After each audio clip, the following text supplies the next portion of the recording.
Assalamualaikum warahmatullahi wabarakatuh. Kembali lagi di channel Nanda Putra Pamungkas yang kali ini akan membahas mengenai perkembangan dunia artificial intelligence atau lebih dikenal dengan AI. Pada kesempatan kali ini kami akan membahas mengenai OpenAI, di mana OpenAI ini sekarang sedang tren. Jadi mari kita bahas seluk-beluk mengenai OpenAI. Untuk websitenya bisa dibuka di openai.com.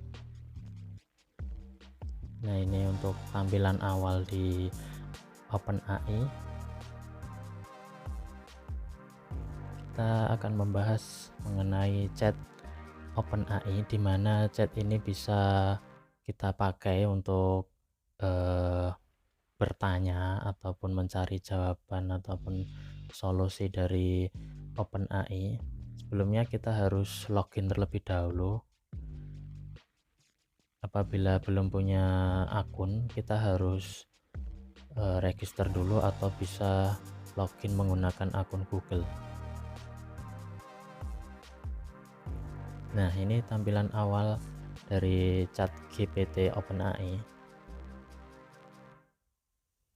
ChatGPT ini ya mirip-mirip dengan search engine ya, karena di sini menyediakan berbagai jawaban yang akurat, di mana OpenAI ini disediakan untuk memberikan gambaran ataupun wawasan dari sebuah jawaban yang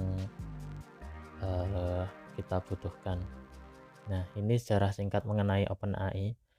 OpenAI merupakan organisasi riset kecerdasan buatan yang didirikan pada tahun 2015, di mana tujuannya adalah untuk memajukan pemahaman dan pengembangan kecerdasan buatan secara terbuka dan kolaboratif, sehingga dapat digunakan untuk memperbaiki kualitas hidup manusia secara luas.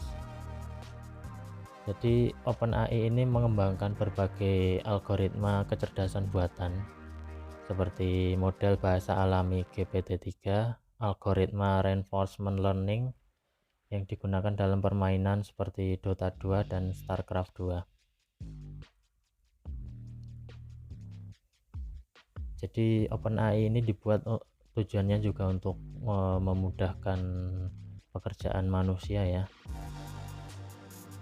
Sebelumnya kecerdasan buatan ini memang banyak yang meragukan, namun akhir-akhir ini kecerdasan buatan berkembang sangat pesat sehingga banyak sekali orang yang membutuhkan teknologi kecerdasan buatan untuk membantu pekerjaannya sehari-hari. Nah, apa sih kecerdasan buatan itu? Nah, kecerdasan buatan atau artificial intelligence merupakan kemampuan mesin untuk meniru ataupun meniru perilaku yang dianggap cerdas jika dilakukan oleh manusia. Jadi kemampuan ini mencakup belajar dari pengalaman, menyesuaikan diri dengan situasi baru, dan membuat keputusan yang baik dalam berbagai konteks. Ada beberapa pendekatan untuk mencapai kecerdasan buatan seperti machine learning, deep learning, neural network, dan natural language processing.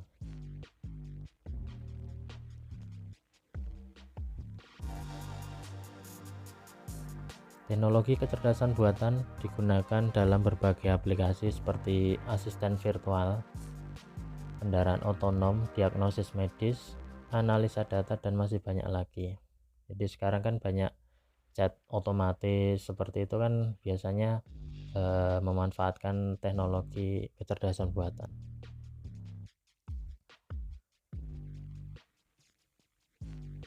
Nah, apa saja sih produk dari kecerdasan buatan?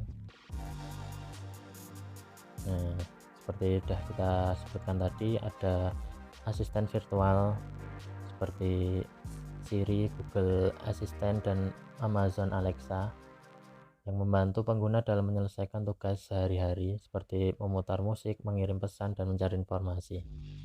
Kemudian kendaraan yang dikemudikan secara otomatis dengan menggunakan sensor dan kamera. Selanjutnya ada sistem rekomendasi seperti yang telah digunakan oleh Netflix dan Amazon, di mana mereka menggunakan algoritma kecerdasan buatan untuk merekomendasikan produk atau konten yang sesuai dengan preferensi pengguna. Kemudian ada Google Translate yang bisa digunakan untuk menerjemahkan bahasa secara otomatis. Kemudian deteksi kecurangan yang biasa digunakan oleh bank dan perusahaan asuransi untuk mendeteksi aktivitas yang mencurigakan dan mengurangi resiko kecurangan. Kemudian pengenalan wajah seperti yang digunakan oleh sistem keamanan untuk mengidentifikasi orang yang memasuki area tertentu oleh perusahaan teknologi untuk membuka kunci perangkat elektronik. Jadi sangatlah membantu teknologi kecerdasan buatan di berbagai bidang ya.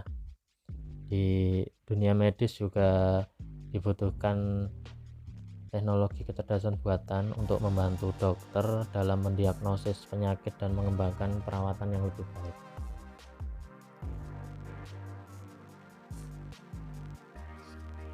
Jadi sangat banyak produk dari kecerdasan buatan yang bisa memberikan manfaat untuk manusia dalam menyelesaikan permasalahan ataupun tugas sehari-hari.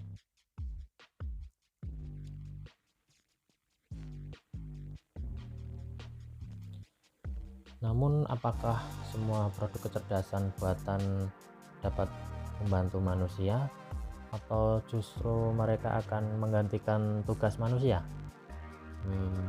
Mari kita saksikan selanjutnya di video selanjutnya. Nah, ini pekerjaan apa saja yang dapat digantikan dengan teknologi AI ini.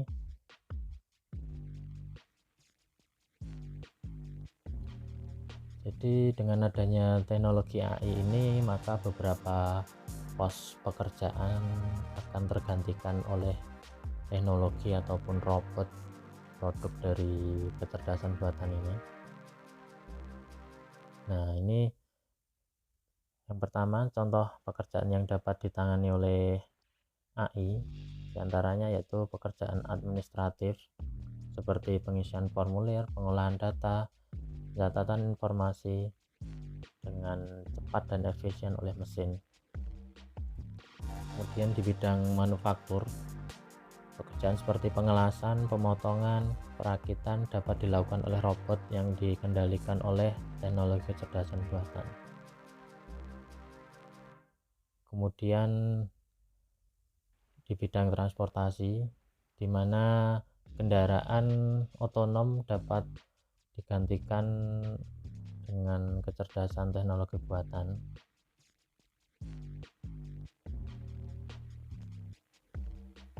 Jadi kendaraan bisa berjalan secara otomatis melalui sensor dan kamera seperti yang sudah dijelaskan tadi. Kemudian pelayanan pelanggan, yaitu asisten virtual atau chatbot, dimana ini sangat memudahkan untuk pelayanan di bidang pelanggan untuk customer care ya biasanya. Kemudian di bidang akuntansi atau keuangan, bisa pekerjaan seperti pembuatan laporan, pengelolaan akun, analisa keuangan dapat dilakukan mesin dengan teknologi kecerdasan buatan. Jadi dengan adanya teknologi kecerdasan buatan ini, sebagian pekerjaan di sektor-sektor tertentu dapat digantikan oleh produk ataupun teknologi kecerdasan buatan.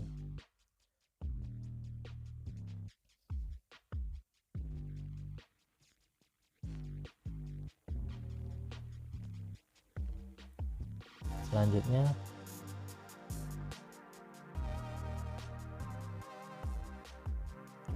apa sih kelebihan dan kekurangan dari OpenAI yang sudah dikembangkan saat ini? Nah, untuk kelebihan OpenAI saat ini yaitu skala dan kapasitas.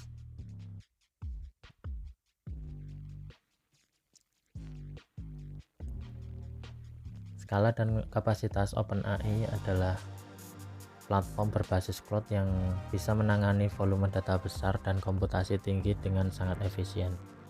Kemudian untuk keterbukaan dan aksesibilitas, OpenAI mengizinkan para pengembang dan peneliti untuk memberikan inovasi untuk perkembangan dari OpenAI tersebut.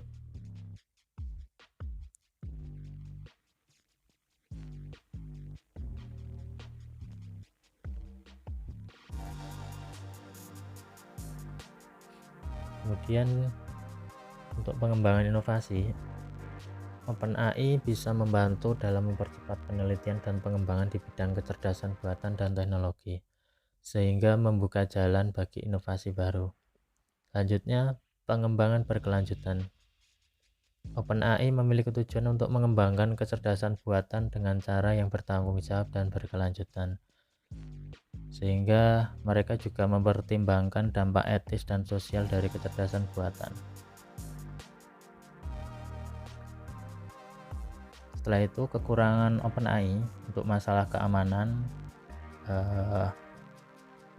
karena data yang dikumpulkan ini sangat banyak, juga memiliki resiko yang tinggi juga. Kemudian adanya ketergantungan terhadap teknologi, jadi kebanyakan orang akan mudah tergantung dengan teknologi. Selanjutnya, adanya kemungkinan penyalahgunaan, biasanya untuk memanipulasi opini publik atau mengambil keuntungan dari kelemahan dalam sistem. Selanjutnya, permasalahan etika. Saat ini masih terdapat banyak perdebatan tentang masalah etika dan moral, seperti diskriminasi dan penyalahgunaan data, sehingga pengambilan keputusan yang tidak adil dapat menjadi isu yang perlu dipertimbangkan. Apakah OpenAI bisa melakukan prediksi atau ramalan? Ya, tentu saja untuk meramal atau memprediksi kejadian-kejadian masa depan bisa dilakukan dengan teknik data yang telah diperoleh sebelumnya. Jadi OpenAI ini menggunakan teknik pembelajaran mesin yang melibatkan pemrosesan data historis. Jadi data historis sebelum kejadian itu bisa diolah untuk menjadi patokan. Kemudian pengembangan model prediktif berdasar pola dan tren yang ditemukan dalam data tersebut, seperti sumber dari media sosial, sensor, rekaman sejarah, untuk menghasilkan prediksi yang akurat. Namun tentu saja OpenAI tidak selalu benar ya guys, karena OpenAI ini hanyalah ciptaan manusia, sehingga mereka hanya bisa memprediksi, tapi semua kejadian itu kan juga merupakan kehendak dari Allah, sehingga kita juga tidak dapat menghindari. Kemudian ini ada pertanyaan lucu nih, pada tahun berapa saya menikah? Nah, sebagai AI mereka tidak bisa menjawab nih, karena mereka tidak mengurusi kehidupan pribadi pengguna, sehingga mereka tidak bisa memberikan jawaban, karena mereka hanya dirancang untuk memberikan informasi umum dan membantu dengan pertanyaan yang berkaitan dengan pengetahuan dan teknologi. Kemudian, apakah AI bisa meramal cuaca hari ini? Nah, dan ternyata jawabannya tidak bisa. Mereka tidak memiliki akses ke informasi cuaca secara real time. Jadi untuk informasi cuaca tetap ini ya, melalui BMKG ataupun melalui organisasi yang terpercaya. karena OpenAI ini hanya ya tadi memberikan prediksi sesuai dengan kejadian ataupun data historis saja. Untuk cuaca real time bisa bertanya pada BMKG ya, ataupun organisasi yang memiliki wewenang ya.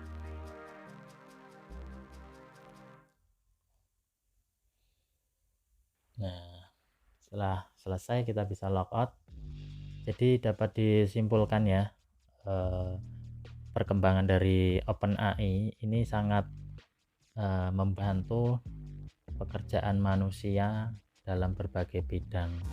Namun juga OpenAI ini bisa mengambil pekerjaan manusia, sehingga kita juga harus banyak-banyak mengasah skill dan kemampuan supaya kita tidak ditinggalkan oleh teknologi dan kita juga bisa memiliki pekerjaan yang lebih baik lagi. Nah, mungkin cukup sekian untuk analisis mengenai OpenAI dan ChatGPT ini. Semoga bisa menambah wawasan kita, tetap semangat belajar untuk memperoleh ilmu yang bermanfaat. Sekian, terima kasih. Assalamualaikum warahmatullahi wabarakatuh.